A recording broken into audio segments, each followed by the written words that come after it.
어쨌든 간에 이 NLP 전제 조건은 뭐냐면은 그야말로 이제 이름 그대로 전제 조건이라는 것은 이런 전제로 생각을 해보면 이런 전제로 생각을 한다면 내가 행복할 수 있고 이런 전제로 생각한다면 내가 성공할 수 있고 내가 자신감이 생기고 뭐 또 자존감이 높아지고 내가 인생을 정말 좋은 쪽으로 살 수 있다면 이 전제를 한번 믿어볼 수 있겠냐 이런 거죠.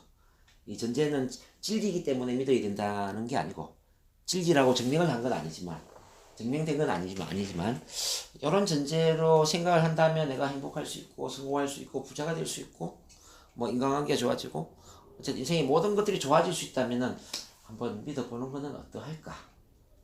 한번 믿어보시겠습니까? 네. 믿어볼 수 있겠죠? 네. 그렇게 이제 바라보셔야 돼요. 전제 조건은 진리는 아닙니다.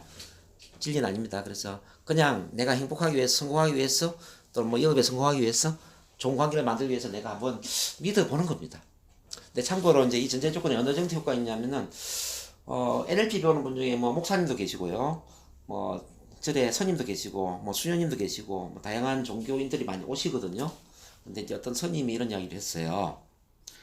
자, 나는 20년 동안 절에서 수도한 것보다 속세에 내려와서 전제 조건 2시간 강의 들은 게 훨씬 더 배우고 깨우치는 게 많았다. 그런 이야기를 했습니다. 20년 세월보다 이 2시간이 더 좋았다는 이야기입니다. 그런 정도로 이제 깨우치는 게 많았다면은 이 전제 조건은 상당히 의미가 있는 거죠. 그렇죠? 그래서 여러분들도 오늘 이제 처음 전제 조건을 접한다면 여기에 여러분들 인생을 송두리째 바꿀 수 있는 뭔가가 있을 수도 있습니다. 저는 실제 그렇게 바뀌었어요. NLP 중에 가장 좋아하는 게 제가 전제 조건이에요. 다른 좋은 것도 많이 있지만 이 전제 조건을 제 것으로 만들어 버리니까 인생의 문제가 다 사라졌어요. 과거에는 고민하고 걱정하고 스트레스 받고 뭐 원망 뭐 내 인생이 왜 안 풀릴까? 왜 나만 힘들지? 나만 막 억울한 것 같고 뭐 화가 나고 이제 그런 게 많이 있었다면 근데 이제 이 전제 조건을 제대로 내 것으로 만드니까 원망스러운 것도 없어지고요. 화가 나는 것도 없어지고 과거에 후회되는 거 뭐 어쨌든 집착되는 이 모든 것들이 다 사라지더라고요. 그래서 인생이 온전히 참 감사한 일이구나. 좋은 일은 좋은 일대로 감사한 일이고 안 좋은 일은 안 좋은 일대로 감사한 일이구나. 과거, 현재, 미래가 다 감사한 일이 됐어. 다 긍정적인 게 되고. 자, 그래서 이제 그걸 지금부터 이제 한번 보는데요. 자, 그럼 지금 첫 번째가 뭐냐면요. 자, 지도는 영토가 아니다라는 겁니다. 굳이 안 읽으셔도 괜찮습니다. 여기 이제 지도는 영토가 아니다라는 것은 하나의 메타포입니다. 메타포라는 것은 비유적인 표현인데 우리가 이제 지도라는 종이에 이 영토의 모든 정보를 넣을 수가 없잖아요. 지도는 종이는 작잖아요. 근데 이 작은 종이에 어떻게 영토의 모든 정보를 넣겠냐고요. 그래서 뭐 교회 같은 경우는 이제 십자가 표시를 하지 않습니까? 이렇게 간단하게 생략을 하면서 우리가 삭제를 지키죠. 그러니까 지도에 모든 영토의 정보가 들어가지 못하는 것처럼 우리 두뇌에, 우리 머릿속에 이 세상의 모든 정보가 들어올 수가 없다는 뜻입니다. 이해되시나요? 네. 어떤 사건, 경험, 상황, 내가 만나는 대상, 이 세상의 모든 정보들이 있어요. 사건에 대한 정보, 경험에 대한 정보, 상황에 대한 정보, 어떤 만나는 사람에 대한 정보, 다양한 정보들이 있는데 이 정보를 내 머릿속에 다 담을 수가 없어요. 맞지? 영토의 모든 학교나 교회나 산이나 뭐 바다나 이런 모든 정보를 지도 안에 표시할 수 없는 것처럼. 그래서 지도는 영토가 아니다. 다른 말로 하면 내 머릿속에 생각하는 것이 실제 세상에 대한 모든 정보는 아니다 이 말이에요. 근데 우리는 세상에 대한 모든 정보에 맞게 행동을 하고 판단을 할까요? 아니면은 내 머릿속에 생각에 맞게 행동을 하고 판단을 할까요? 머리죠, 머리. 자, 자기 두뇌의 생각이 옳다고 고집하잖아요. 그렇죠? 그래서 옳다고 많이 고집하는 사람을 우리는 주관이 뚜렷한 사람이라고 칭찬합니다. 나쁘게 보면은 아집, 고집이 세다 뭐 이렇게 이야기를 하기도 하죠. 자, NLP의 훈련의 목적은 뭐냐면요. 편협적인 또는 고집, 아집투성이인 이런 좁은 지도를 좀 융통성 있고 자, 말랑말랑한 풍성한 마음의 지도로 만드는 거예요. A만 옳다고 생각하는 사람을 A뿐만 아니라 B, C, D 다양한 것들이 옳다라고 생각할 수 있는 보다 넓은 마음의 지도를 만들어주는 게 NLP 훈련의 목적이다. 이렇게 이해를 하셔야 됩니다. 자, 지도를 본다면은 영토에 대한 정보를 지도에 최대한 좀 많이 담았어. 작은 지도가 아니라 큰 지도를 만드는 거예요. 우리가 A4 용지에 있는 지도보다는 벽에 붙이는 큰 지도에 더 많은 정보를 담을 수 있잖아요. 그렇지 않습니까? 그러면 지도가 뭐가 더 정확하겠어요? 작은 지도보다 큰 지도가 더 정확하겠죠? 우리 두뇌의 이 마음의 지도도 마찬가지예요. 세상에 대한 모든 정보를 좀 더 많이 넣어가지고, 많이 넣어가지고 우리가 좀 실제에 가깝게, 사실에 가까운 그런 객관적인 마음의 지도를 만들면 좋겠다라는 거지. 근데 이제 이 지도라는 게 얼마나 위험하고 또 얼마나 중요하냐면요. 일본에 그 몇 년 전에 오음진리교라는 그 이단 종교가 있었어요. 얼마 전에 오음진리교의 그 교주가 사형당했잖아요. 일본에서. 한번 뉴스 나왔죠. 이 오음진리교의 이제 교도들은 어떤 생각을 했냐면은, 자기 종교와 반대되는 어떤 사람들을 이유도 없이 죽여야만 천국을 간다는 거예요. 그래서 일본의 지하철에 무슨 독가스를 뿌려가지고 뭐 한 번에 그냥 수십 명이 죽었잖아요. 그게 96년도인가? 10년 됐죠. 한 10년 됐나요? 됐나? 오래됐어요. 오래됐죠. 근데 이제 이 오음진리교의 이제 교도들은 어떤 생각하냐면은 누군가를 죽여야 된다. 죽여야만 내가 천국을 갈 수 있다라는 이 잘못된 믿음을 갖고 있는 거죠. 즉 잘못된 지도를 갖고 있었던 거죠. 이 잘못된 지도가 쉽게 말하면은 이유 없는 사람들을 독가스로 죽음으로 몰아넣는다는 이야기죠. 그렇지 않습니까? 자, 또 이제 우리 히틀러를 본다면 히틀러는 어떤 마음의 지도를 가졌냐면은, 자, 게르만족이 세계를 지배하기 위해서는, 즉 독일 민족이죠. 게르만족이 세계를 지배하기 위해서는 유태인 600만 명을 학살을 해야 되고, 유태인 600만 명의 그 모든 재산을 몰수해서 독일 국가가 접수해야 되고, 그러면서 독일이 다시 일어나야 된다라는 그런 이제 믿음을 갖고 있었어요. 그래서 2차 세계대전을 일으켰을 뿐만 아니라 아우슈비츠라는 죽음의 수용소를 만들고 하루에 수백 명씩 가스실에 사람을 집어넣으면서 쉽게 말하면 이렇게 이유 없는 살인을 자행했다는 거죠. 이런 것도 하나의 지도죠. 히틀러 지도, 마음의 지도 하나가 잘못됨으로 인해서 이제 이 수백만 명을 죽음을 몰아넣었을 뿐만 아니라 전 세계를 전쟁의 도가니로 빠뜨렸다는 이야기죠. 이런 이제 부정적인 것도 한 사람의 마음의 지도에서 나왔다면 긍정적인 것도 마찬가지예요. 자, 그럼 여기 종교를 갖고 있는 이제 분들이 많이 계신데, 예수님은 어떤 지도를 가졌냐 이런 생각 한번 해봐요. 예수님은 사랑의 지도를 가진 거예요. 사랑의 지도. 이른바 인류를 구원하는데 사랑으로, 이 사랑의 마음으로 인류를 구원할 수 있다. 그런 지도를 가졌다.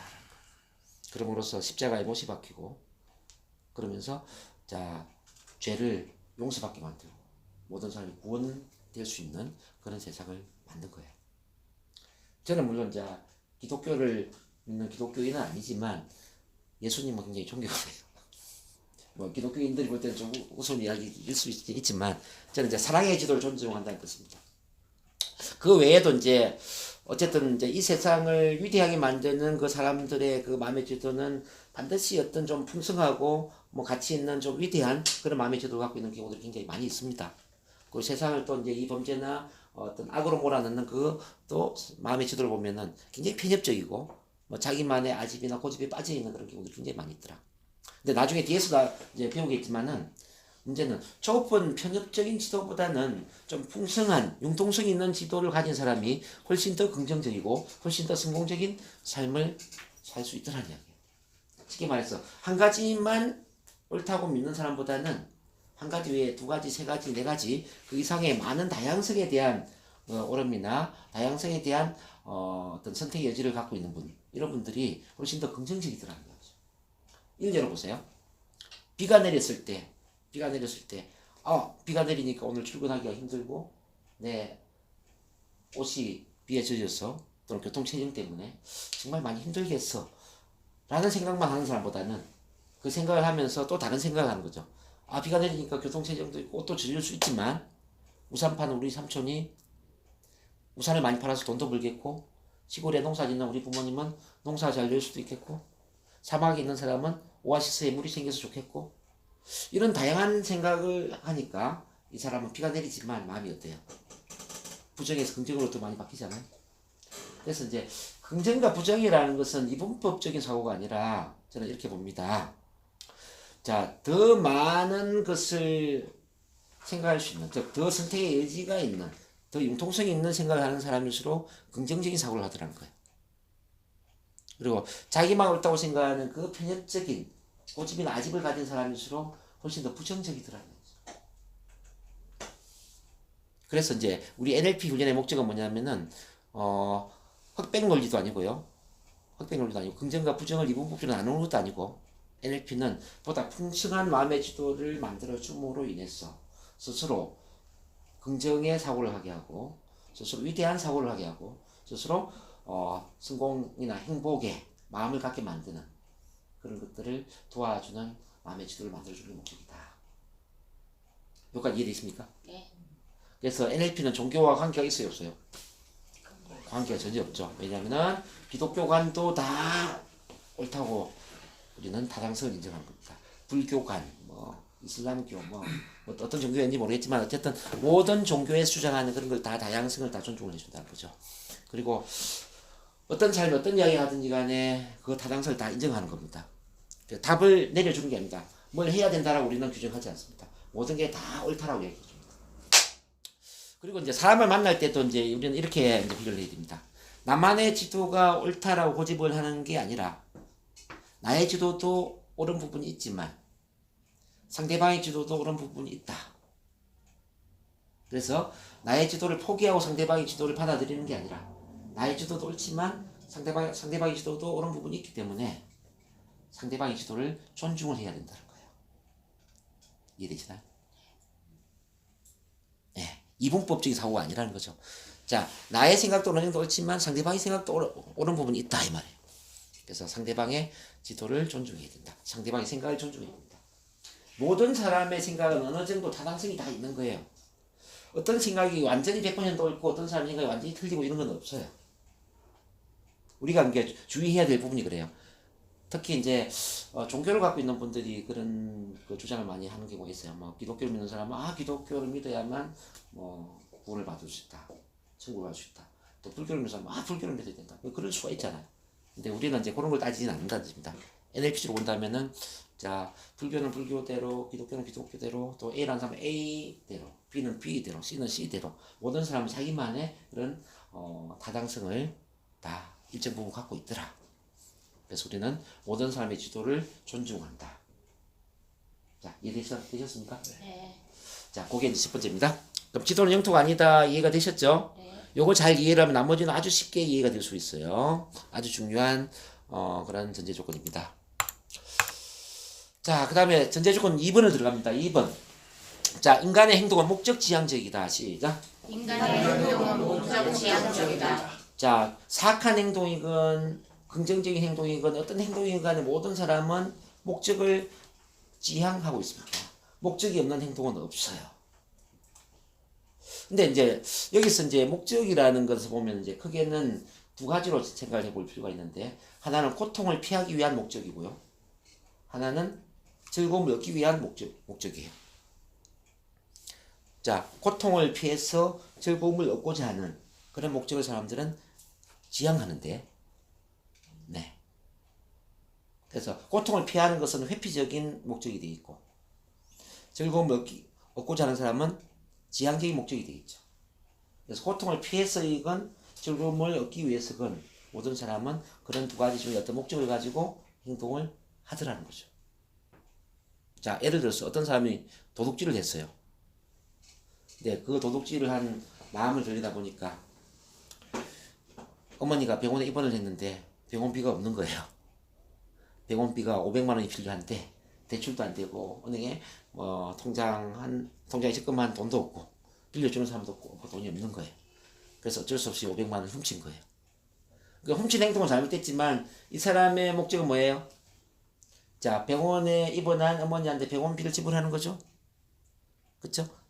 자, 병원비를 지불하지 못해서 어머니가 치료를 받지 못하고 어머니가 돌아가시고 이런 건 정말 힘든 고통이잖아요. 그래서 그 고통에서 벗어나기 위한 목적으로 도둑질을 했다는 거예요. 우리 장발장은 빵을 훔치고 10년 가까이 그 교도소 생활을 했잖아요. 장발장 재미 제라블에. 그쵸? 이게 보면은, 그러면 장발장이 빵을 훔친 행동은 어디서 나왔죠? 바로 조카가 굶주리고 있는 그 고통, 조카가 배고파하는 이 고통을 참을 수가 없는 거예요. 그래서 그 고통에서 벗어나기 위해서 동독질을 했다는 거죠. 그럼 테레사 수녀님 같은 경우에는 봉사활동을 했잖아요. 죽는 그 순간까지 마더 테레사라고 그러잖아요. 그래서 그것도 이제 어두운 곳에 내 손길을 미치게 하라. 문둥병 환자, 나병 환자의 손을 잡고 인도의 빈민굴에 들어가서 굶어 죽어가는 사람들을 그렇게 케어하면서 자 인생의 밑바닥에서 이렇게 사랑의 봉사를 해요. 원래 근데 테레사 수녀님은 어떤 분이냐면은 귀족의 딸이에요. 가난한 사람이 아니에요, 이 사람은. 귀족의 딸임에도 불구하고 자기 귀족의 신분을 포기하고 아예 밑바닥으로 내려갔다는 얘기죠. 왜 그러면 이분은 그런 봉사의 활동을 시작했을까요? 자, 그 이유를 이제 이해를 하셔야 되는데요. 이분이 비가 억수로 쏟아지고 있는 어느 날, 자, 길거리를 가고 있었어요. 근데 어떤 흑인 여자가 죽어가고 있었습니다. 그래서 이제 내가 그냥 지나갈 수 없어서 이 흑인 여자를 안고 병원에 갔어요. 근데 병원에서 뭐라고 그러냐면은 우리는 흑인은 받지 않습니다. 백인만 받습니다. 그래서 또 다른 병원에 갔어요. 그 병원에서도 우리는 흑인은 받지 않습니다. 우리는 백인만 받습니다. 또 다른 병원. 계속 10군데 이상의 병원을 이렇게 그 흑인 여자를 안고 갔는데 우리는 백인만 받는다. 우리는 흑인은 받지 않는다. 라고 무시를 당했어요. 그날 밤에 그 흑인 여자가 어떤 병원에서도 치료를 받지 못하고 그러면서 이 테레사 수녀님 품 안에 안기면서 목숨을 끊었죠. 죽었죠. 그때 여러분들 마음은 어땠을까요? 마음이 너무 아팠겠죠. 너무 아프지 않겠어요? 예, 테레사 수녀님도 그날 너무 아팠던 거죠. 야, 세상에 이럴 수가 있나? 어떻게 죽어가는 사람을 흑인이라는 이유 때문에 이렇게 치료도 안 해주고 이렇게 세상에 이럴 수가 있나? 나는 이 사람들을 살리기 위한 인생을 살겠어. 그날부터 이제 테레사 수녀님의 인생이 달라지기 시작하죠. 그래서 자기 스스로 그 귀족의 신분을 벗어던지기 시작합니다. 그리고 가장 밑바닥에 다 굶어 죽어가는 그 빈민촌 그리고 나병 환자들 속에 들어가면서 그 사람들을 구원하기 시작하죠. 그럼 이제 이 테레사 수녀님의 행동은 어디서 왔을까 생각을 해봐야 돼요. 자, 죽어가는 사람을 보면서 테레사 수녀님은 가슴이 찢어졌겠죠? 그렇지 않습니까? 이 죽어가는 사람 살리지 못한 그 양심의 가책, 그 아픔, 고통 그걸 어떻게 이로 설명할 수 있겠냐고. 자, 고통에서 벗어나기 위한 자, 그 행동이 바로 봉사였다는 겁니다. 그래서 혹자는 이런 이야기 합니다. 그 테레사 수님의 봉사도 이기적인 거 아닙니까? 맞아요. 이기적인 거 맞습니다. 봉사를 하지 않으면 고통스러우니까요. 봉사를 해야만 마음이 편안하니까. 힘든 사람들을 도와줘야만 마음이 편안하니까. 도와주지 않는 것 자체가 고통스러우니까. 뭐 그렇게 본다면 그것도 이기적인 게 맞겠죠. 이렇게 이제 모든 사람의 행동은 어떤 목적을 가지고 있다는 거죠. 자, 그럼 여러분들이 이제 NLP를 배우는 것도 이제 하나의 목적이 있어야 될 것이고요. 여러분들이 돈을 버는 것, 여러분들이 뭐 회사에서 영업을 하거나 비즈니스를 하는 것, 사람을 만나는 게 다 목적이 있어야 되지 않겠습니까?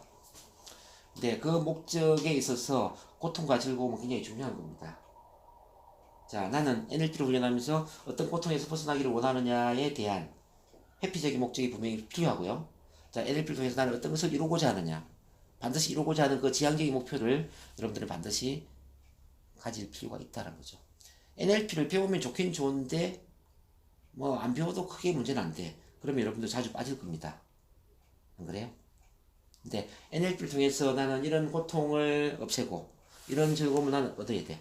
자, 이런 문제를 해결해서 이런 문제를 극복해서 나는 이런 꿈과 비전을 반드시 이루어야 돼. 라고 한다면 여러분들은 NLP와는 절대 빠지지 않을 거예요. 그렇겠죠? 우리 정병모 선생님은 지금 이제 남양주에서 오셨잖아요. 아주 귀한. 지금 성공입니다.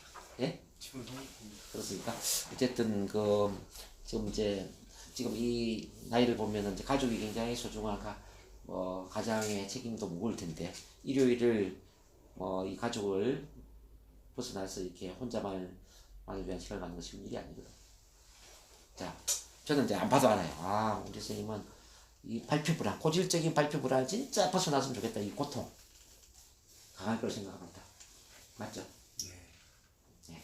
우리 오경수 선생님 같은 경우에는 이제 발표 불안 이런 거 거의 해결을 했거든요. 그럼에도 불구하고 또 일요일에 이렇게 아주 중요한 시간을 투자해서 오셨어요. 오경수 선생님의 목적은 뭘까요? 저는 알지요. 오경수 선생님 올해의 목적은 반드시 강사가 되었어. 반드시 자, 멋진 강사가 되어서 내가 갖고 있는 이런 사랑의 에너지를 좀 사람들한테 나눠야 되겠다. 그런 열정이 이제 커요. 그래서 비록 두렵지만 어제도 강의를 했고 오늘도 뭐 강의했나요? 잘 안 들었지만 네, 건강 다이어트. 잘하셨네. 이렇게 목적의식이 강한 사람은 두려움을 뛰어넘고 행동을 합니다. 그래서 두려움을 뛰어넘는 사람은 성격이 적극적인 사람이고 뭐 활발한 사람이 아니에요. 자, 두려움을 뛰어넘는 사람은 어떤 사람이냐? 바로 목적의식이 강한 사람이에요. 남들보다 고통이 크고요. 남들보다 얻고자 하는 즐거움이 큰 거예요. 그래서 여러분들이 이제 스스로를 이렇게 좀 몰아붙일 필요가 있습니다. 발등에 불이 떨어진 것 같은 이 발등에 불이 떨어졌을 때 이 고통에서 벗어나고자 하는 그 절박한 고통을 느낄 필요가 있고요. 정말 내가 이걸 이루지 않으면 안 돼. 그 좀 가슴 들뜨는 그런 어떤 꿈이나 비전을 이루기 위해서 내가 행동을 해야 되겠다는 그런 목표가 있어야 된다는 거죠. 그래서 우리가 아침에 눈을 떴을 때 침대를 박차고 일어나게 만드는 힘이 무엇인가? 자, 그 힘이 있어야 된다는 거죠. 우리 그 정주영 회장님은 그런 이야기 했잖아요. 나는 죽는 그 순간까지 새벽 4시 이후까지 잠을 잔 적이 없었다 그래요. 죽는 그 순간까지. 왜냐하면은 침대에서 눈을 떴을 때 오늘 할 일을 생각하면 너무나 가슴이 들떠가지고 도저히 누워 있을 수가 없다는 거죠. 오늘 센터 올 생각하니까 가슴 들떠서 잠을 잘 수 없었죠. 네. 우리 정대고 선생님 박수 한번 해주십시오. 자, 이 정도가 돼야 되는데, 그죠? 이렇게 고통이 크고 즐거움이 너무너무 크면은 우리 신경회로는, 즉 잠재의식은 고통을 피해서 즐거움을 얻고자 하는 쪽으로 움직이기 시작합니다. 그래서 결단이라는 것을 내립니다. 결단은 결심하고 단절한다. 결심하고 자른다 이 말이에요. 그러면 이제 우리 고선예 스님은 지금 이제 건강 쪽에 일을 하시고 계신 걸로 제가 알고 있는데, 이름이 누구더라? 무슨 생식? 황성주. 예, 황성주 생식을 하시잖아요. 그럼 이제 스님님 산하에 이제 여러 팀원들이 행동하는 걸 주저주저 하는 사람들이 많이 있을 거예요. 자, 이 황성주 생식이 좋은 걸 모르는 사람은 없는데, 생식이 좋다는 거 다 알잖아요. 그럼에도 불구하고 사람들 만나는 게 두렵고, 오늘 누굴 만나야 되나 고민하고, 전화를 끊는 게 두렵고, 뭐 그런 분 많이지 않겠습니까? 뭐 실패에 대한 두려움, 뭐 거절에 대한 두려움이라 그렇죠. 그 두려움을 뛰어넘게 만드는 힘이 뭘까요, 그럼 선생님? 그 생식에 대한 확신. 자, 생식 좋다는 거 안다니까요. 생식이 좋기 때문에 그냥 알기는 힘들어요. 자, 그래서 이제 선생님이 그 리더로서 그걸 잘 해야 돼요. 그걸 잘해야만 동기부여가 잘 되는 거예요. 왜 항성주 생식을 통해서 성공을 해야 되는가를 가슴에 심어줘야지. 예, 이 항성주 생식을 통해서 성공하지 않으면은 왜 내가 고통스러운지, 요걸 알려서 성공하면 내가 어떻게 꿈을 이루고 비전을 이루고 내가 행복해질 수 있는지, 요 두 가지를 잘 설명을 해야죠. 그래서 동기부여를 잘 시키는 사람은 고통과 즐거움의 풀을 잘 지피는 사람이죠. 이걸 하지 않으면은 고통스럽다는 걸 심어주고요. 이걸 함으로써 엄청난 어떤 즐거움과 행복을 얻을 수 있다는 걸 이야기를 잘 해주는 사람이에요. 그런 사람이 동기부여를 잘 시키는 거죠. 강사들 강의 한번 잘 들어보세요. 다 그런 내용 아닙니까? 예를 들면 지금 변화하지 않으면 여러분들은 밥 먹고 살기도 힘들어요. 앞으로 직장에 미래가 없어요. 직장이 앞으로 여러분들 인생을 책임지지 못합니다. 뭐 국가가 여러분들 인생 책임집니까? 옛날에는 은퇴가 뭐 60대였다면 지금은 40대, 50대에 다 잘려나와요. 회사에서 잘려나오면 여러분들 뭐 하시려고 합니까? 여러분들 가족은 어떻게 책임지실래요? 이 이야기들은 다 어떤 이야기죠? 고통을 심어주는 이야기죠. 고통. 이대로 살면 안 되겠다라는 고통을 심어준단 말이에요. 근데 또 반대로 이런 이야기 하는 겁니다. 근데 여러분들이 자, 21세기 4차 혁명 시대에 맞게 여러분들이 변화할 수 있다면, 자, 4차 혁명의 핵심은 인간관계잖아요. 인간관계 네트워크를 짜는 거잖아요. 그렇지 않습니까? 그래서 여러분들이 스피치를 잘하고 좋은 리더십을 발휘해서 자 21세기에 맞는 정말 최고의 비즈니스를 할 수 있다면 여러분들은 인생이 바뀔 수가 있어요.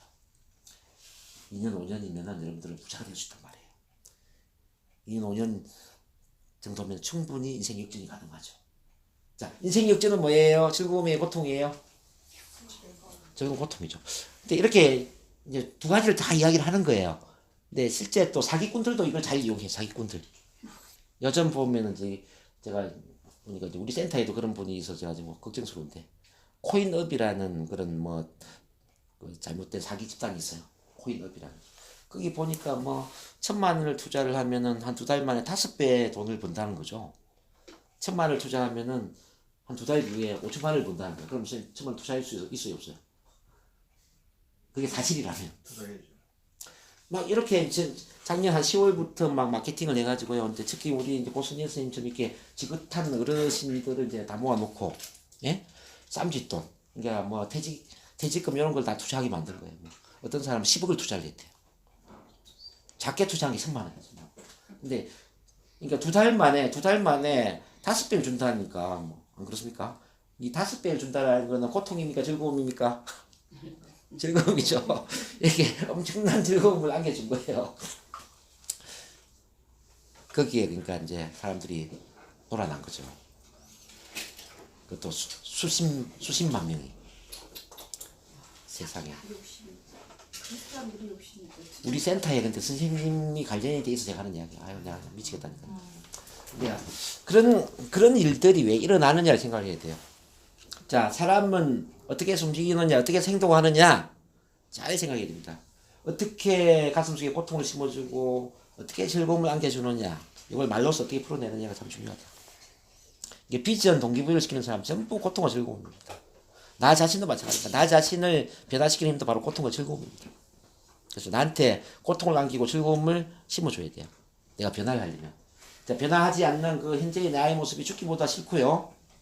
자, 변화를 한 나의 모습, 꿈을 이룬 나의 모습이 너무너무 행복하고 너무너무 즐거운 거죠. 그럼 우리는 변화를 하지 않을 수가 없겠죠.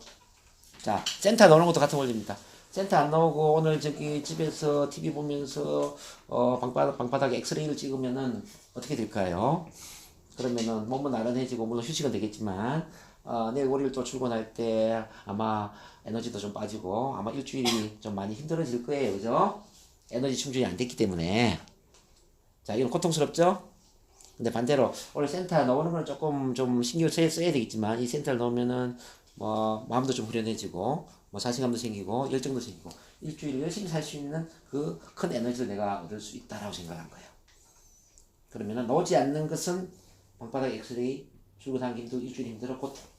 나왔을 때 에너지를 얻는 것은 큰 즐거움이죠. 그럼 여러분들은 나와야 돼요, 안 나와야 돼요? 나와야 되죠. 바로 이게 이제 행동을 이끌어내는 힘이다. 지금 제가 여러 가지 이야기를 했는데 이렇게 모든 행동은 어떤 목적을 지향한다는 겁니다. 자, 그래서 여러분들 개인 행동뿐만 아니라 사람을 유심히 보세요. 사람을 유심히 보면서 이 사람은 무엇 때문에 행동을 하는가를 한번 잘 보세요. 무엇 때문에 생식을 한다고 이 사람은 왜 생식을 먹고자 하는가를 잘 보세요. 이 사람한테 어떤 말을 하면 먹게 될까? 생식을 통해 어떤 즐거움을 줄까? 어떤 고통을 없애줄까? 그런 걸 이제 스님이 제대로 알 수 있다면 선생님은 거기서 최고의 리더가 되죠. 그런 것들 깨우쳐야 됩니다. 자, 그 다음에 전제 조건 3번입니다. 3번. 자, 모든 행동은 긍정적인 의도에서 나온다. 시작. 모든 행동은 긍정적인 의도에서 나온다. 자, 행동과 의도를 구분해서 생각을 해야 된다는 겁니다. 아무리 부정적인 행동이라도 그 의도는 긍정적일 수가 있다는 겁니다. 근데 사람들은 부정적인 행동을 하면은 그 사람의 의도도 부정적일 거라고 생각하고 그 사람 자체를 부정적인 사람으로 매도하잖아요. 그렇죠? 예를 들어서 이제 시골에서 이럴 수가 있잖아요. 시골에서 이제 농사 치리다 보면은 부모님 농사 일 도와주다 보면은 학교를 결석을 할 수도 있잖아요. 옛날에 저희는 많이 그랬거든요. 농사 치려는 그 학교를 잘 못 갔어요. 못 심고 벼 베고 타작하고 일손이 부족하니까 그것 때문에 한 3일 학교도 빠지고 그랬거든요. 그러면 학교를 빠진 것은 부정적인 일이잖아요. 맞아요? 근데 부모님 그 농사일 도와주는 거는 긍정적인 의도잖아요. 그럼 여러분들이 학교 선생님이라면은 학교를 결석한 학생한테 어떤 식으로 훈계를 해야 될까요? 자, 근데 이제 만약에 그 의도를 무시해 본다면 너는 결석을 했구나. 우리 나와 엉덩이를 한 5대를 막 때리는 거예요. 엉덩이를 5대 맞는 그 학생은 마음이 어떨까요? 나는 우리 부모님 농사일 도와준다고 빠졌는데 내가 잘못해서 빠진 것도 아닌데 많이 억울하겠죠? 안 그래요? 만약에 여러분들이 이제 훌륭한 교사라면은 이제 의도를 먼저 존중하겠죠. 아, 너 농사일이 많이 바쁘구나. 또는 이제 질문을 할 수도 있죠. 무슨 일이 있었기에 빠졌니? 일단 선생님한테 편안하게 한번 이야기해봐. 아, 그래. 뭐 농사일이 또 너무 빠졌구나. 집이 일손이 부족했구나. 너가 부모님을 도와주는 마음이 갸륵하네. 참 착하구나. 그래, 그 의도는 참 마음에 드는구나. 그렇지만 너가 또 결석을 해서 공부를 못한 건 있으니까 그럼 공부 못한 건 어떻게 하면 좋을까? 농사일 한다고 빠진 게 다 좋은 건 아니잖아. 그래서 빼먹은 것은 너가 또 보충을 해야 되니까 그럼 오늘 남아 공부 좀 할까? 응? 자, 선생님이 한 2시간 정도 어제 빠진 부분을 보충해 줄 테니까 선생님하고 같이 남아 공부하자 라고 했을 때 학생의 느낌이 어떨까요? 좀 긍정적이겠죠. 왜? 의도를 존중받았으니까. 자, 이 의도가 얼마나 중요한지 이런 예를 한번 생각을 해봐요. 큰아들, 둘째 아들이 있는데 엄마가 맞벌이를 하는 집안이었어요. 네, 맞벌이를 한다고 이제 엄마가 없는 그 와중에 큰아들이 접시를 3개를 깨뜨리고 둘째 아들이 접시를 1개를 깨뜨린 거예요. 그래서 집에 와서 보니까 접시가 4개를 깨뜨려져 있어. 만약에 의도를 무시해버리고 이제 그 접시 깨뜨린 것만 생각한다면 엄마가 이제 화가 엄청 났겠죠. 너 이리 와! 그러면서 이제 큰아들 막 때리고 둘째 아들 때리고 너는 3개를 깨뜨렸으니까 3대를 펴는 거야. 너는 1개 깨뜨려 1대. 만약에 이렇게 할 수도 있잖아요. 그죠? 무식한 엄마 같은 그럴 수가 있잖아요. 근데 이제 의도를 존중하는 엄마라면 어떻게 할까? 어떻게 하다가 접시를 깨뜨렸냐 아마 물을 거예요. 그래서 이제 의도를 이제 알아보는 거죠. 그러니까 알아보다 보니까 뭐 어떻게 깨뜨렸냐 하면은 큰아들은 엄마가 맞벌이해서 늦게 오시는 게 너무 엄마가 힘들어 보여서 엄마를 도와드려야 되겠다라는 갸륵한 마음을 먹은 거예요. 그래서 엄마 대신 설거지를 한 거예요. 근데 키가 좀 작다 보니까 그 접시를 이제 정리를 하려고 이제 접시를 선발에 올리다가 키가 작다 보니까 이게 접시를 떨어뜨린 거예요. 그래서 밑에 있는 접시가 아직 부딪혀서 세상에 3개가 박살이 나버렸네. 근데 둘째 아들은 그 와중에 심심해가지고 접시를 돌리면서 놀았어요. 의도가 그런 거예요. 그래서 이렇게 보면 어떻습니까? 접시를 비록 3개를 깨뜨렸지만 큰아들의 의도가 좋아요? 둘째 아들의 의도가 좋아요? 그러면 엄마라면 어떻게 훈계를 받아요? 큰아들 칭찬해줘. 큰아들 칭찬해주고 둘째 아들은 자, 그렇습니다. 그래서 여러분들이 이렇게 행동과 의도를 구분해야 됩니다. 자, 행동과 의도를 구분한다. 시작. 행동과 의도를 구분해야 된다. 그래서 끝으로 보기에 아무리 사악한 행동이라도 그 사람이 어떤 의도를 갖고 있는가를 같이 존중을 해주면서 그 행동을 바라봐야 된다는 겁니다. 근데 우리는 이제 성장하면서 의도를 존중받지 못한 것들이 참 많이 있어요. 그래서 마음이 아프고 속상하고 억울하기도 하고 그런 게 많이 있을 거예요. 네. 사람은 그 모습만 봐서는 알 수가 없어요. 자, 도둑질하는 사람도 다 도둑질하는 이유가 있고요. 살인을 저지르는 사람은 살인을 저지르는 이유가 있어요. 그 의도가 있다고요. 근데 그 긍정적인 의도를 존중해 준다면은 그 살인자도 자백을 잘해요. 그래서 범죄 심리학자가 나오는 거 아닙니까? 예? 자, 담배를 이제 끊는 것도 이제 한번 생각해 봅시다. 여기 담배 피우는 분 아무도 안 계시죠? 이제 담배 끊는 걸 힘들어하는 분들이 많이 계세요. 근데 담배도 왜 피느냐, 이제 담배의 의도를 보면은, 담배 피면 뭐가 좋아요? 그러면은, 마음이 편안해져요.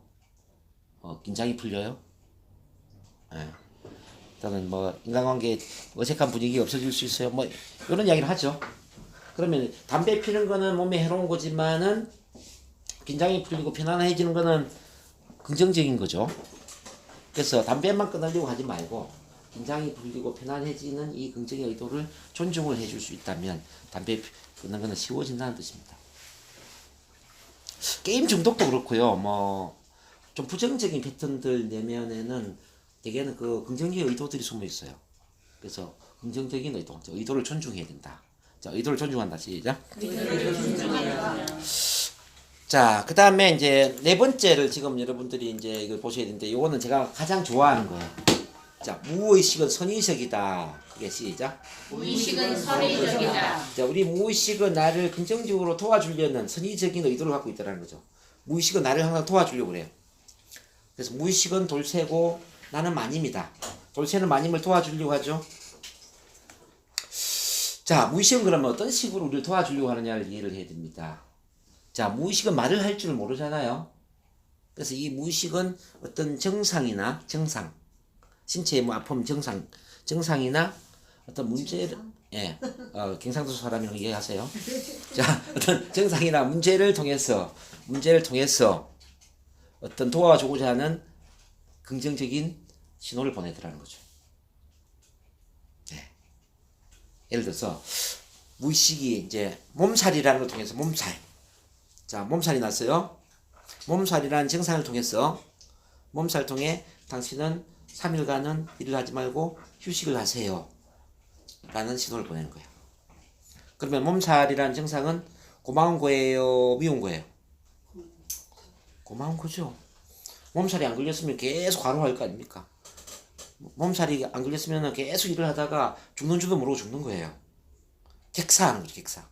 근데 몸살이라도 걸렸으니까 내가 일을 중단하고 병원에 입원하지 않겠습니까? 링겔을 맞지 않겠습니까? 그래서 내가 죽지 않는 거죠. 이렇게 이제 무의식이 보내는 그 신호는 어떤 증상을 통해서 보내지게 되는데, 이 증상은 우리 전기의 퓨저와 같다. 퓨저. 자, 퓨즈가 내려가서 불이 꺼질 수가 있잖아요. 자, 불이 꺼지면 지금 캄캄하고, 뭐, 여름에는 선풍기, 뭐, 에어컨도 안 돌아가고, 굉장히 좀 뭔가 불편하죠? 그럼 여러분들은 왜 이 중요한 시기에 퓨즈가 내려가서 이 난리지? 그러면 아마 퓨즈 내려간 것을 욕을 할 겁니다. 근데 우리는 퓨즈가 내려간 것을 감사히 받아들여야 된다고요. 퓨즈가 내려가는 이 퓨즈의 어떤 증상은 신호를 보내는데 어떤 신호냐? 야, 지금 전기 과부하가 걸려 있습니다. 전기 사용량이 너무 많기 때문에 전기 사용량을 줄여야 됩니다.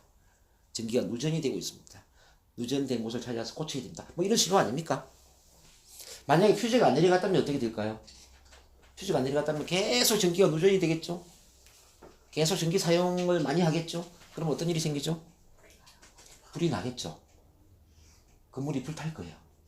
그러면 퓨즈가 내려간 것은 전기를 건물에 불이 나지 않게끔 도와주는 아주 감사한 일 아닙니까? 자, 그러면 퓨즈는 고마운 거예요? 미운 거예요? 고맙죠. 자, 퓨즈야 고맙다. 시작. 퓨즈 고맙다 생각해야 돼. 우리 인생의 정상이나 우리 인생의 문제도 보면 전부 이 퓨즈와 같은 거죠. 전기 퓨즈와 같은 거예요. 몸살 아까 제가 예를 들었지만은, 자, 남자들, 저도 이제 머리 숱이 별로 없지만 머리가 빠지는 것은 어떤 신호일까요? 머리. 자, 당신 너무 지금 신경을 많이 쓰고 있습니다. 맞아요. 스트레스를 많이 받고 있습니다. 그래서 스트레스를 줄이셔야 됩니다. 또는 밤에 잠을 잘 못 자고 있군요. 자, 숙면을 취해야 됩니다. 숙면. 자, 일을 좀 줄이고 충분한 휴식이 필요합니다. 뭐 이런 신호가 아니겠습니까? 여자들 같은 경우에 화장을 하는데 화장이 잘 안 먹는다. 이 피부가 잘 화장을 뭐 받아들이지 못해요. 이게 뭐죠? 이건 어떤 신호죠? 이것도 뭐 잠이 부족하다, 과로한다, 뭐 피로하다, 뭐 이런 거죠. 그렇죠? 스트레스를 많이 받고 있다는 얘기잖아요. 그래서 스트레스를 줄이세요. 자, 마음 관리를 하세요. 대한민국 최고의 NLP 전문가인 NLP 정동훈 코치를 만나서 코칭을 받아라. 뭐 이런 거예요. 근데 그럼에도 불구하고 마음 관리도 하지 않고 계속 스트레스를 받는다면 어떻게 될까? 그 사람은 이제 피부만 까칠해지는 게 아니라 온몸이 이제 힘들어지는 거죠. 저의 셋째 형님이 이 신호를 무시함으로써 돌아가셨어요. 그러니까 이제 1990년대인데 90년 말에 저희 아버지가 97년도에 이제 돌아가셨죠. 근데 이제 아버지 돌아가신 이후에 이제 제사를 지내기 위해서 형제들이 모였는데 근데 그 제삿날 오셔서 보니까 기침을 계속 훌럭훌럭 하고 있어요. 막. 기침. 근데 그러고 한 달 뒤에 돌아가신 거예요. 자, 기침을 계속 하고 있다는 이야기는 뭐죠? 자, 폐가 지금 안 좋다는 이거잖아요. 그래서 찬바람 쐬지 말고 뭐 병원에 입원을 하거나 일을 좀 중단하고 뭔가 좀 휴식을 하거나 이 몸 관리를 하라는 신호인데 근데 그때 우리 셋째 형이 뭐 했냐면은 보일러 관련 일을 했어요. 보일러 깔아주고 뭐 어쨌든 그게 노가다죠. 하루 일해서 하루 먹고 사는 이제 그 일을 한 건데 하루 일을 하면 한 10만 원, 20만 원 벌고 하루 일을 하지 않으면 10만 원, 20만 원 못 벌고 뭐 이런 거 아니에요. 그죠? 근데 이제 그 회사가 잘 운영되는 것도 아니고 제가 볼 때는 뭐 빚이 엄청 늘어나는 이제 그런 시점이었던 것 같아요. 그러니까 몸은 기침이 계속 나는 이 폐가 안 좋은 상태인데 휴식을 해야 됨에도 불구하고 이 목구멍이 포도청이라고 이제 일을 무리하게 한 거죠. 그래서 병원에 갈 기회를 놓쳐버리면서 이 폐렴이 이제 계속 확대되고 나중에는 병원에 가보니까 폐가 하나도 없는 거예요. 다 갉아먹어버리고. 그래서 병원 입원한 지 3일 만에 돌아가셨어요. 근데 만약에 이제 그 기침을 했을 때에 휴식을 해라. 빚이 늘어나더라도 일을 좀 중단하고 뭐 3일 일주일 정도는 병원에 입원을 해라. 뭐 이런 신호를 이제 받아들였다면은 우리 형님이 그때 돌아가시진 않았을 거예요. 그렇지 않습니까? 그래서 이제 우리 인생의 대부분의 문제는 있잖아요. 대부분의 문제는 신호를 무시함으로써 일어나더라. 자, 우리 이제 건강 관련 일을 하는 분들이 또 뭐 여기 몇 분 계신데요. 건강도 보면 그렇습니다. 우리 몸 안에는 100명의 의사가 살고 있다 이런 이야기도 있고요. 우리 몸 안에는 자연 치유력이 있다. 우리 몸 안에는 종합 건강 증사진이 있다. 뭐 종합 병원이 있다 이런 이야기를 합니다. 요게 바로 이제 우리 무의식 속에서 일어나는 건데요. 근데 우리가 사실은 우리 신체가 보내는 증상, 신호를 받아들이면 병원에 갈 이유도 없고 몸이 아플 이유가 없어요. 네, 우리 몸이 보내는 신호를 무시한다는 거죠. 기침을 무시하고 피부 트러블을 무시하고 머리 빠지는 걸 무시하고 설사를 하고 있는 이 소화기관의 문제를 무시하고 예? 계속 먹어도 살이 빠지는 내 몸을 무시하고 예? 또는 뭐 뱃살이 노는 걸 무시하고 뭐 두통 있는 걸 무시하고 이런 증상들을 무시를 하는 거예요. 그러면 모든 그 신체적인 증상들은 어떤 신호를 보내주고 있단 말이에요. 예를 들어 내가 100m 달리기를 하는데 숨이 차다. 이건 뭐죠? 살을 빼라는 신호입니다. 네, 달리기 할 때 숨이 찬데도 불구하고 살을 안 빼면 어떻게 될까요? 이 사람은 숨이 찬데도 불구하고 살을 안 빼면 아마 이분은 이제 당뇨나 고혈압이나 뇌졸중이나 뭐 이렇게 또 더 큰 문제가 생길 거예요. 두통이 있는데도 계속 탄수화물 위주의 섭취를 하고 운동을 안 하고 이게 몸 관리 안 한다면은 이 사람도 어떻게 될까요? 예, 뇌졸중도 갈 거예요, 그렇죠? 자, 그리고 막 그럴 때마다 막 무릎도 아프고 허리도 아프고 이렇게 이제 관절이 안 좋은데도 불구하고 계속 무리한 또 일을 하고 그럴 수도 있잖아요. 그럼 나중에 걷지도 못할 수가 있다는 겁니다. 이렇게 이제 그래서 신호를 무시할 때 우리 몸도 이렇게 망가지는 것처럼 인생도 마찬가지. 인생도 이제 순간순간 정상을 보내는데 어떤 시련이나 고통이나 뭐 실패나 뭐 또는 인간관계 갈등이나 이것도 다 하나의 이제 신호예요. 예. 집에 갔는데 아들이 문을 닫고 들어가서 아빠랑 대화를 안 한다. 이건 어떤 신호일까요?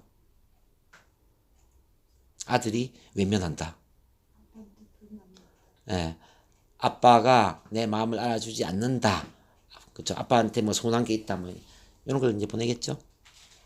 네, 그래서 아빠의 대화 스타일이 달라져야 되죠. 근위적인 뭐 어떤 강압적인 이런 스타일을 좀 친구 같은 그런 이제 스타일을 바뀌어야 될 거예요. 그렇지 않습니까? 자, 뭐 어쨌든 뭐 이런 가족 간의 대화도 그렇고 뭐 자 우리 대화를 할 때도 보면은 누구랑 대화를 하는데 계속 벽을 보고 이야기한다든지 뭐 목소리 톤이 좀 달라진다든지 그런 게 있다면은 뭔가 또 어떤 신호가 있는 거예요. 그래서 우리는 신호를 잘 감지해야 돼요. 신호를 잘 감지하는 능력을 뭐라고 하느냐? 자, 따라하세요. 민감성. 인간성. 그러니까 분위기 파악 능력 주시기 바랍니다. 민감성이 뛰어나야 돼요. 그래서 둔한 것도 죄다. 이거 아셔야 됩니다. 자, 둔한 것도 죄다. 시작. 둔한 것도 죄다. 특히 남자분들 여자 마음을 잘 몰라가지고 둔하면 안 돼요. 그 여자들이 왜 힘들어하는지 아세요? 남자들이 너무 둔하기 때문에 그래요. 내 마음을 몰라주고 내가 힘든 걸 몰라주고 이 둔하기 때문에 여자들은 병이 많이 생긴다는 거죠. 저도 남자지만. 그래서 이게 둔한 것도 죄다. 둔해서 분위기 파악을 못하는 것, 둔해서 신호를 포착하지 못하는 것, 이게 다 죄라는 겁니다. 그것 때문에 인생이 무너지더라는 거죠. 자, 사업하는 것도 같은 원리입니다. 사업에 한 번을 실패했는데 실패하는 이유를 모른다면 그 사람은 두 번째, 세 번째도 또 실패할 겁니다. 그렇지 않아요? 근데 한 번 실패를 했는데 그 실패를 왜 했는지 실패의 원인을 알고 실패로부터 어떤 교훈을 얻고 뭔가를 배울 수 있다면 그 사람 두 번째, 세 번째는 어쩌면 더 큰 성공을 이룰 수도 있을 거라고요. 자, 고객과의 만남도 마찬가지. 우리 선생님 이제 고객 만나겠지만 고객을 만났을 때 거절당했을 때 내가 왜 거절을 당했는지 왜 고객과의 만남에서 실패를 했는지 그 신호를 알아차릴 수 있다면 그 다음에는 거절이 줄어들 겁니다.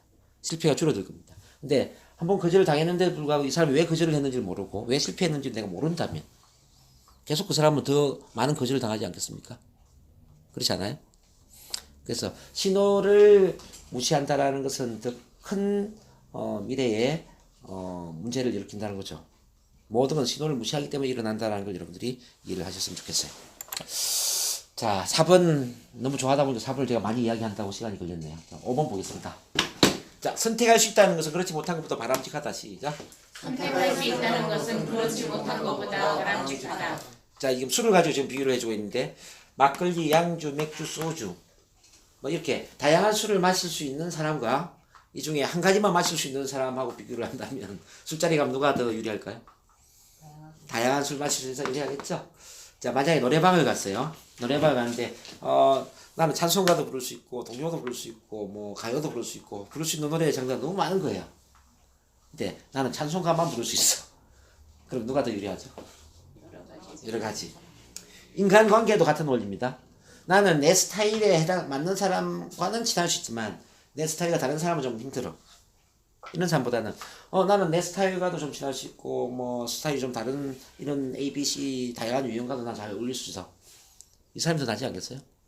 뭐 성격으로 본다면은 우리 디스크를 볼 때 D형, I형, S형, C형. D형은 좀 주도적인 유형이고 그 다음에 I형은 좀 인기 있는 사람 관계에서 막 스타가 되기를 원하는 유형이고 S형은 좀 수용적인 공감하는 평화주의자에 해당되는 게 S형이고 C는 완벽주의자거든요. 그러면 되게 이제 이렇게 디스크를 본다면 제가 D형이라면은 뭐 D만 편하다 이거보다는 D도 편하지만 I도 편하고 S도 편하고 C도 편하고 다 편할 수 있다면 어떨까요? 관계가 더 넓어지겠죠. 우리 이제 선생님 같은 경우 이제 영업하시는데 나는 70대이기 때문에 70대는 편안한데 뭐 한 30대, 40대는 불편해. 그럼 영업이 좀 힘들겠죠. 자, 70대도 편안하고 60대도 편안하고 50대도 편안하고 40대도 편안하고 30대도 편안해. 20대도 편안해. 자, 다양한 연령층과 내가 잘 어울릴 수 있는 그런 인간관계 다양성을 갖고 있다면 어떨까라는 거죠. 그래서 훨씬 더 영업이 좋아지지 않겠습니까? 그런 점에서 이제 이 선택의 범위가 넓어질수록 우리는 훨씬 더 긍정적일 수가 있습니다. 선택의 범위가 넓을수록 훨씬 더 융통성이 있고 융통성이 있을수록 인간관계나 사고나 또는 뭐 행동이나 또는 인생 이 모든 것에 있어서 우리는 성공과 행복으로 가는 경향이 있더라. 생각도 그래요. 생각도 긍정적인 생각만 하는 것보다는 긍정적인 생각도 하고 약간 긍정도 생각하고 자 중간 정도 생각하고 약간 부정도 생각하고 아주 부정도 생각을 하는 거예요. 이걸 다 생각을 하는 거예요. 이 사람이 훨씬 더 긍정적이라는 거예요. 그래서 긍정적인 사람이 긍정만 생각하는 사람이 아니에요. 예수님이 긍정적인 것만 생각했을까요? 예수님이 모든 걸 다 생각할 수 있는 분이기 때문에 전 인류를 위한 사랑을 실천하는 거죠. 이렇게 이제 성인들을 보면은 사고의 폭이 너무 넓죠. 자, 모든 이 세상의 그릇을 다 담을 수 있는 넓은 마음의 그릇을 갖고 있단 말이에요. 우리 마음도 그래야 돼요. 우리 마음도 선택의 여지가 넓어야 돼요. 이 세상의 모든 생각을 담을 수 있는 그릇이 돼야 돼요. 모든 생각을, 모든 유형의 인간관계를 다 담을 수 있는 그런 인간관계의 그릇을 가져야 되고, 자, 모든 어떤 행동, 모든 패턴들을 다 담을 수 있는 그런 넓은 그릇을 만들어버리면 사실은 문제는 사라지는 거죠. 선생님의 그 발표 불안증도 저는 같은 맥락이라고 봐요. 자, 선생님 발표 불안증을 없애는 게 중요한 게 아니고요. 선택의 여지를 넓히면 돼요. 자, 잘 보세요. 나는 발표할 때 긴장되기도 해. 이것도 갖고 있는 게 좋아요. 긴장이 없는 사람이 어디 있습니까? 다 있잖아요. 근데 긴장을 없애려고 하지 말고, 긴장하기도 해. 가져가세요. 그 다음에 약간 긴장하기도 해. 가져가세요. 편안하기도 해. 가져가세요. 그 다음에 자신감 있게도 말을 해. 재밌게도 말을 해. 당당하게도 말해. 연설처럼 또 이야기를 해. 강의처럼도 이야기. 저 스피치의 다양성을 키우는 거죠. 자, 긴장, 떨림, 편안함, 자신감, 열정, 강의, 연설, 이렇게 말할 수 있는 선택의 여지가 넓은 거죠. 그럼 어떻게 될까요, 지금? 긴장을 할까요? 편안함이나 자신감 쪽으로 갈까요? 여유가 있겠죠. 자, 그래서 제가 이제 항상 비유하는 게 뭐냐면은 모든 문제는 우물 같다. 우물. 문제를 갖고 있다는 것은 우물에 빠져 있는 것이다. 제가 이런 이야기 합니다. 문제가 있는 사람은 문제랑 우물에 빠져서 우물만 바라보는 사람이에요. 문제만 바라보는 사람이에요. 그래서 우리가 변화하는 것은 우물에 빠져 있는 사람을 건져서 우물 밖으로 나오게 도와주는 거예요. 우물 밖에 나와서 더 넓은 세상을 보게 하면서 더 넓은 세상 속에 우물을 보게 만드는 거죠. 그럼 세상에는 우물만 있을까요? 우물 외에 다른 것도 많이 있을까요? 다른 것도 많이 있죠. 그럼 보세요. 이 지구에 보니까 우물만 있는 게 아니라 참 좋은 게 많이 있는 거예요. 뭐 지리산, 설악산, 뭐 에베레스트산, 뭐 나라도 뭐 한국뿐만 아니라 뭐 중국, 일본, 유럽 너무 많은 나라들이 있어요. 근데 그 많은 다양한 그 지구 속에 우물이 하나죠. 우물. 자, 이 우물 신경 쓸까요, 안 쓸까요? 안 쓰죠. 여러분들 긴장 떨림도 보니까요. 선생님 긴장 떨림 우물이거든요. 그래서 우리 정병모 선생님이 이제 우물 밖에 나와서 보니까 긴장 떨림도 물론 있어, 선생님이. 긴장 떨림도 있는데 선생님은 또 따뜻한 마음도 있고요. 사람을 배려하는 마음, 이해심도 있고, 그 다음에 사람에 대한 부침성도 있고요. 성실성도 있고, 또 가장으로서 또 뭐 책임감도 강하고, 또 성실성도 있고, 막 좋은 게 너무 많은 거예요. 이게 긴장 떨림만 있는 분이 아니더라고요, 이분이. 긴장 떨림에 엄청난 좋은 걸 다 갖고 있어요. 그 전체 좋은 것들 속에 긴장 떨림도 한 부분이 있는 거죠. 그럼 이거 긴장 떨림 어때요? 없애야 돼요? 가져가야 돼? 가져가야 되죠. 바로 그거죠.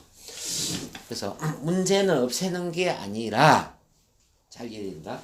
문제는 없애는 게 아니라 문제 밖에 나와서 선택의 여지를 넓히는 겁니다. 문제 밖에 나와서 선택의 여지를 넓혀서 문제를 더 넓은 관점에서 바라보는 거예요. 그러면 문제에 신경을 안 쓰게 되고요. 신경을 안 쓰게 되면은 문제는 그냥 사라지는 거죠. 이 원리를 여러분들이 좀 깨달았으면 좋겠어요. 자, 모든 마음의 문제나 마음의 집착이나 뭐 중독이나 뭐 그 인간의 그 이성적인 행동들은 지금 보면은 전부 하나에 집착되어 있는 거예요. 중독은 뭘까요? 자, 예를 들어서 도박 중독 한번 볼게요. 도박 중독. 자, 우리 센터에 또 그런 분이 계세요. 도박에 빠져서 또 한 매력을 날린 분이 또 계세요. 옛날에도 날렸었거든요. 옛날에도 날렸는데 또 최근에 또 날렸어요. 그러면 이분은 보세요. 왜 도박 중독에 빠졌느냐? 자, 도박 중독에서 벗어나기 위해 도박을 안 하는 게 아니고, 자, 도박을 할 수도 있어요. 네, 도박을 안 할 줄도 알아야 된다는 겁니다. 할 줄 안다면 안 할 줄 알아야 된다고요. 그렇지 않아요? 자, 나는 도박을 할 수도 있어. 시작. 나는 도박을 안 할 수도 있어. 자, 도박을 할 수도 있고 안 할 수도 있는 두 가지 선택을 갖고 있다면 이 사람은 도박을 할까요? 안 할까요? 안 할까요? 안 하는 쪽으로 가죠. 자, 담배 꼴초가 문제 한번 봅시다. 담배 꼴초는 담배 피는 것만 잘하는 사람이잖아요. 그죠? 맞습니까? 담배 피는 것만 잘하는 사람에게 나는 담배를 필 수도 있어. 시작. 나는 담배를 안 필 수도 있어. 두 가지를 하게 만들어주는 거야. 그러니까 담배 피는 것과 안 피는 것 두 가지를 하게 만들어주면 이 사람은 피는 쪽으로 갈까요? 안 피는 쪽으로 갈까요? 안 피는 쪽으로 가는 거죠. 그래서 제 이야기는 뭐냐면은 하나만 잘하는 사람이 이미 두 가지 이상을 하게 되면 그 사람은 중독에서 벗어나더라는 이야기죠.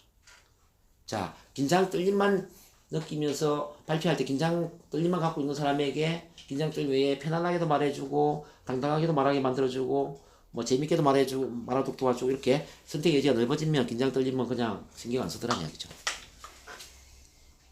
그래서 우리의 모든 문제는 한 가지 부정적인 것에 빠져 있기 때문이다.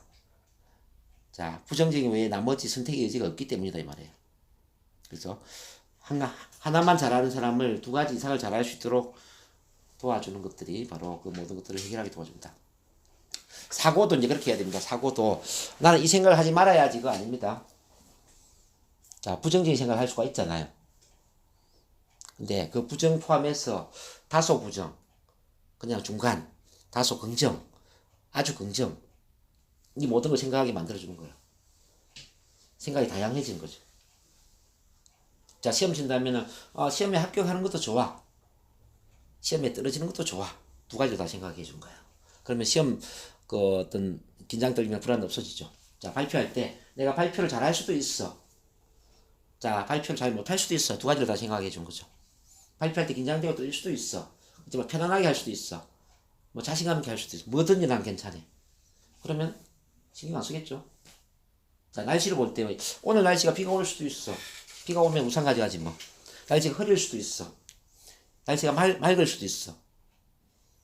어떤 것이든 좋다고 우리가 생각하고 앞에 나왔다면 날씨 신경 써야 안 써요? 여러분들은 근데 왜 문제가 생기죠? 어떤 하나에만 집착하잖아요. 발표할 때 잘해야 되는데 잘 못하면 안 되는데 이렇게 생각하잖아요. 자, 한 가지만 집착하고 있는 거예요. 잘해야 돼.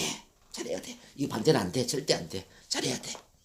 자, 영업이 왜 힘들까요? 이 고객한테 반드시 오늘 계약을 해야 돼. 절대 거절 당하면 안 돼. 자, 계약해야 되는 것만 신경 쓰고 있는 이거 아니잖아요. 그래서 고객한테 매달리고 집착한단 말이에요. 근데 마음을 이렇게 먹는 거죠. 계약이 될 수도 있어. 안 될 수도 있어. 계약이 되는 것도 좋아.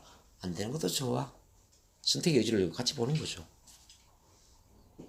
그래서 어떤 한 사람한테 매달리는 게 영업이 아니고, 자, 계약을 할 수도 있고 안 할 수도 있지만 그 사람의 숫자를 늘리면서 계약되는 확률을 높여가는 거죠.